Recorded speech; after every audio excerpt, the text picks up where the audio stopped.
අද අපි මේ පාඩම හරහා කතා කරන්න බලාපොරොත්තු වෙන්නේ මෙන්න මේ ඇක්ටිව් වොයිස් එක සහ පැසිව් වොයිස් එක කොන්ටෙක්ස්ට් එකකදී කොහොමද අපි භාවිතා කරන්නේ කියලා. ඒ කියන්නේ සාමාන්‍යයෙන් අපි සැබෑ උදාහරණයක් අරගෙන ඒ අවස්ථාවේදී ඇක්ටිව් වොයිස් සහ පැසිව් වොයිස් කියන එක කොහොමද භාවිතා වෙන්නේ කියන කාරණේ සම්බන්ධයෙන් තමයි මේ පාඩම හරහා අපි කතා කරන්න බලාපොරොත්තු වෙන්නේ. අපි බලමු මේ එක්සර්සයිස් එක තුලින් අපි මම ඇක්ටිව් වොයිස් සහ පැසිව් වොයිස් සම්බන්ධ තියරිටිකලි මම සෑහෙන එක්ස්ප්ලেইন කරලා තියෙනවා මගේ අනිත් වීඩියෝස් වල. ඒවා බලන්න නැත්නම් දැන්ට ඒවා බලන්න ඒවා බලපු ගමන් තමයි ඇයි මේවා ඇක්ටිව් වොයිස් වල සහ පැසිව් වොයිස් වල ලියන්නේ කියලා තේරෙන්නේ. දැන් මේ වීඩියෝ එක හරහා කරන්න බලාපොරොත්තු වෙන්නේ කොන්ටෙක්ස්ට් එකේදී.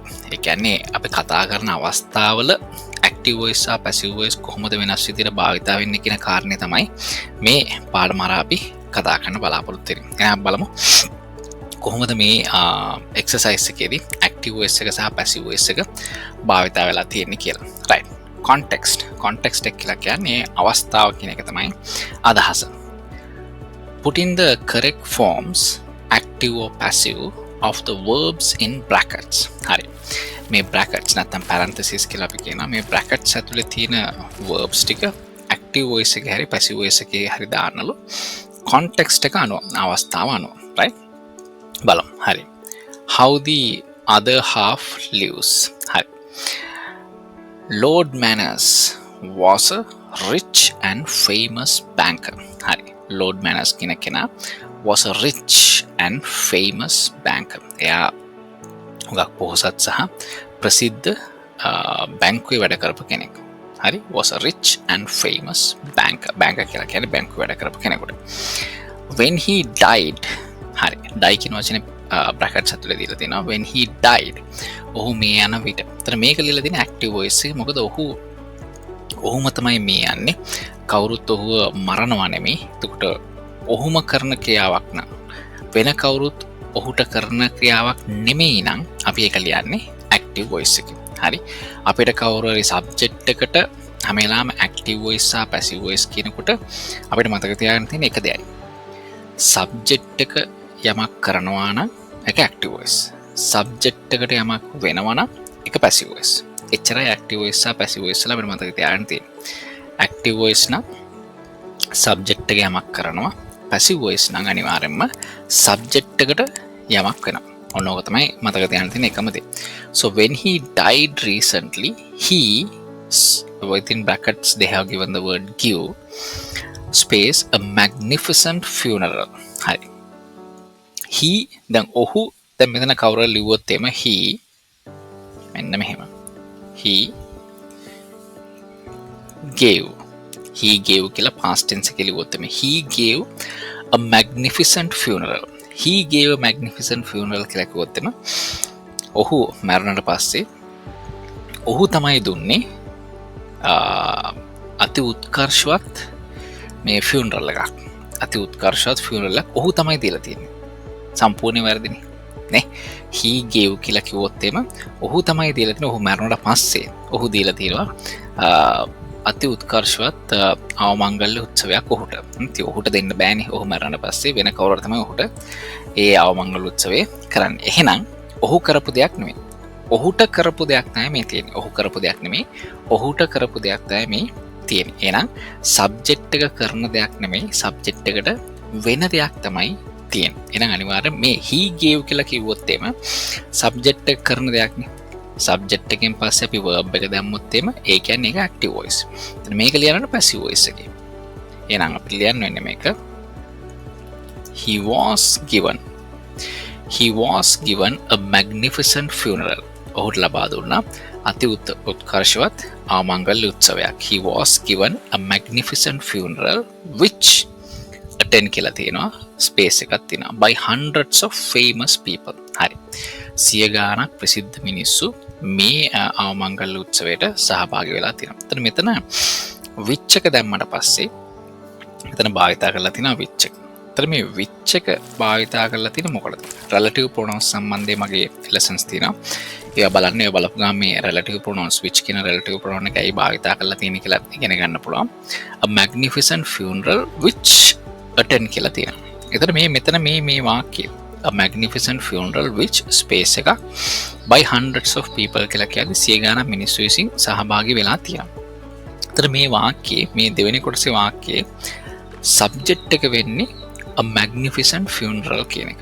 ඒතර අවමංගල්‍ය උත්සවය කියන එක තමයි subject එක වෙන්නේ. ඒතර අවමංගල්‍ය උත්සවයට සහභාගී වෙලා තියෙනවා. ඒතර අවමංගල්‍ය උත්සවයක් කරන දෙයක් නෑනේ. අවමංගල්‍ය උත්සවයක් කියන්නේ පණ නැති දෙයක් නේ. ඒතර ඒකට යමක් කරන්න බෑ. ඒකට යමක් වෙනවා කියලා තමයි අපිට කියන්න පුළුවන්. හරි. එහෙනම් එතනින් මොකටද පැහැදිලි වෙන්න ඕනේ. මේක active voice එකෙන් ලියන්න බෑ. අනිවාර්යෙන් මේක ලියන්න ඕනේ passive voice එකෙන්. ඇයි? ආමංගල උත්සවයක් කියන එකට යමක් කරන්න බෑ. මොකද ඒක පණ තියෙන දෙයක් නෙමෙයි. එහෙනම් අපි මේක ලියනවා. A magnificent funeral which was attended.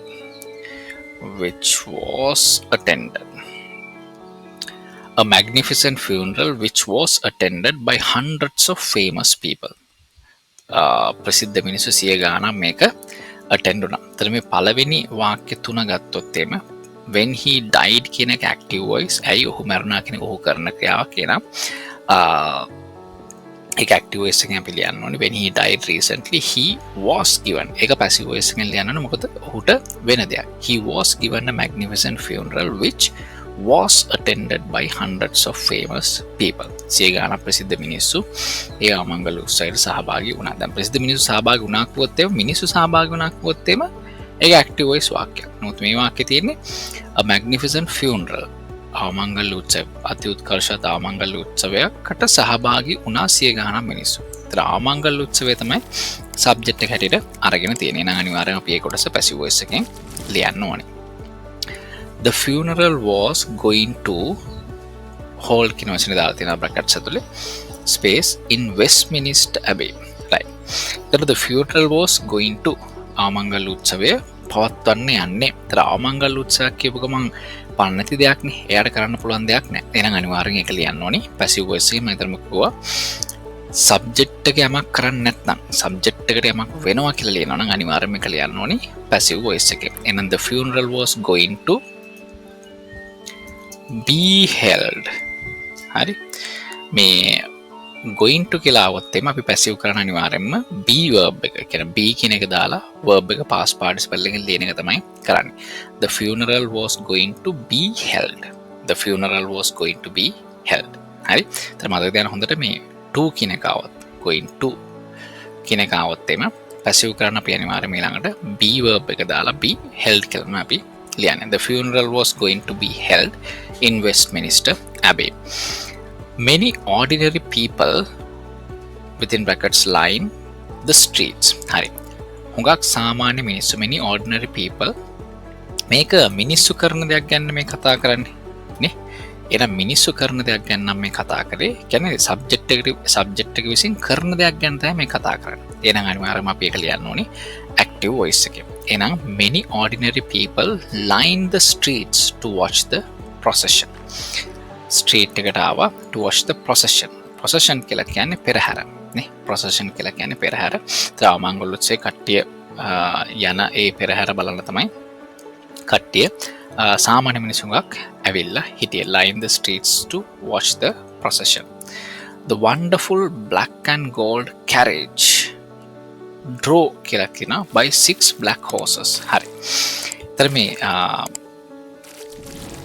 මලමිනිය අරගෙන යන carriage එක කියලා කියන එක අරගෙන යන එක. right. The wonderful black and gold carriage draw කියලා තියෙනවා. draw කියලා කියන ඇදගෙන යනවට by 6 black horses. අශ්වයන් 6 දෙනෙක් විසින් තමයි ඒක අරගෙන ගිහිල්ලා තියෙන්නේ. ඇදගෙන ගිහිල්ලා තියෙන්නේ.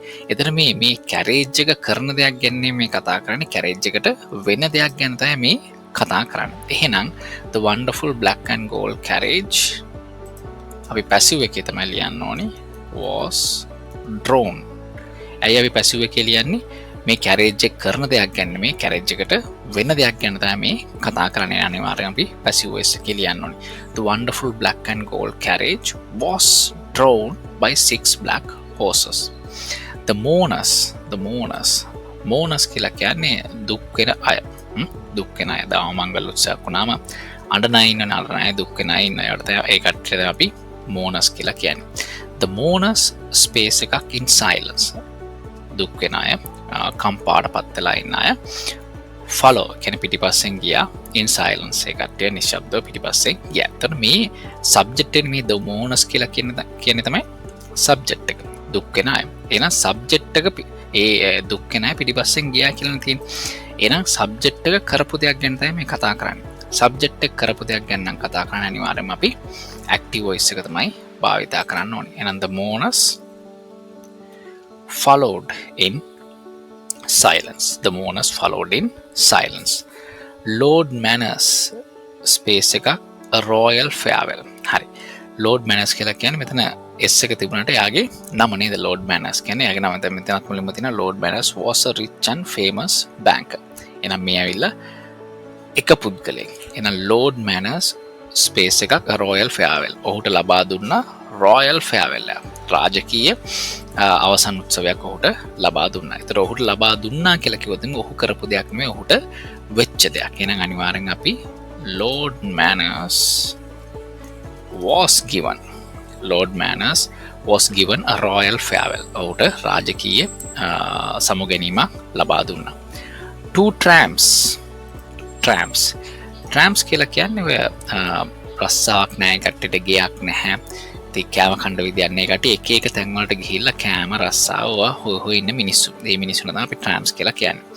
Two tramps were among the crowd. හරි. මේ ජනතාව අතර tramps ලා දෙන්නෙක් ඉඳලා තියෙනවා.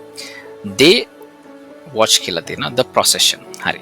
they නම් own බලාගෙන සිටියා. ඒතර own බලාගෙන සිටියා කිව්වොත් එimhe subject එක කරන දෙයක් ගැන මේ කතා කරන්නේ. එහෙනම් අනිවාර්යෙන් අපි ලියන්න ඕනේ active voice එක. එහෙනම් අපි ලියනවා they watched the procession with amazement. පුදුමයෙන්.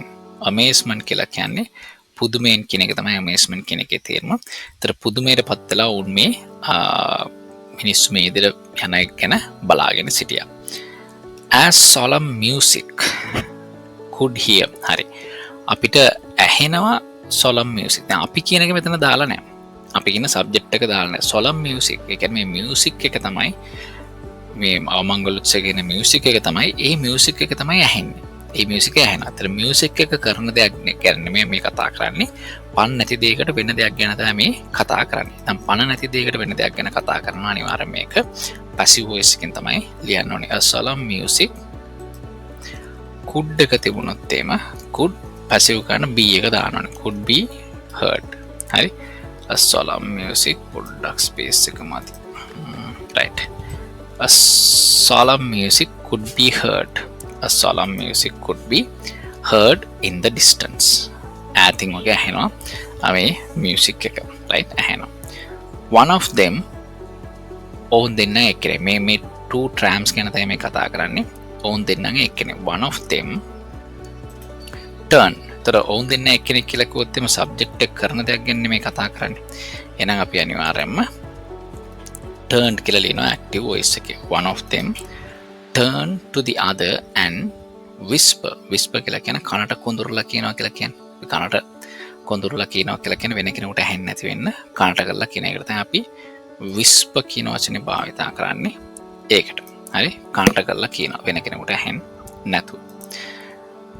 one of them turn to the other and එහෙනම් මේ ඇවිල්ලා ඒ කට්ටිය කරපු දේවල් ගැන තමයි මේ කියන්නේ. මේ tramps ලා දෙන්නගෙන් එක්කෙනෙක් ඇවිල්ලා හැරලා අනිත් එක්කෙනා ගාවට හැරලා කිව්වලු කනට කොඳුරලා මෙහෙම කිව්වලු. right. කනට කොඳුරලා යමක් කියනවා කියපු ගමන් ඒ subject එක කරන දෙයක් ගැන තමයි මේ කතා කරන්නේ. එන subject එක කරන දෙයක් ගැන නම් කතා කරන්නේ අනිවාර්යයෙන්ම අපි active voice එකෙන් තමයි වාක්‍ය ලියන්න ඕනේ. and whispered in admiration. admiration කියලා කියන්නේ ඒ ගැන ගෞරවයෙන්. හරි. admiration කියලා කියන්නේ ඒ සම්බන්ධයෙන් ගෞරවයෙන් කියන එක තමයි තේරුම. and whispered in admiration. now that's what I call really living. මේකට තමයි කියන්නේ සැබෑ ලෙසම ජීවත් වෙනවා කියන එක කියලා මම කියන්නේ ඒකට තමයි. right. එතන මෙන්න මේ exercise එක තුලින් ඔකට තේරෙන්නේ නැති හැම වෙලාවෙම active voice සහ passive voice කියන එක subject එක කරන දෙයක් නෑ. ඔකට බලන්න තියෙන එකම එක දෙයයි. subject එක ක්‍රියාව කරනවා නම් ඒක active voice. subject එකට යමක් වෙනවා නම් ක්‍රියාව තුලින් ඒක passive voice. ඔන්න ඕකදී ඔය දේ මතක තියාගත්තා නම් active voice සහ passive voice කියන එක වර්දින්නේ නෑ. එහෙනම් මෙවැනිම තවත් පාඩමකින් ඔබ හමුවනතුරු මාවෙන් සමුගන්නවා. Bye for now.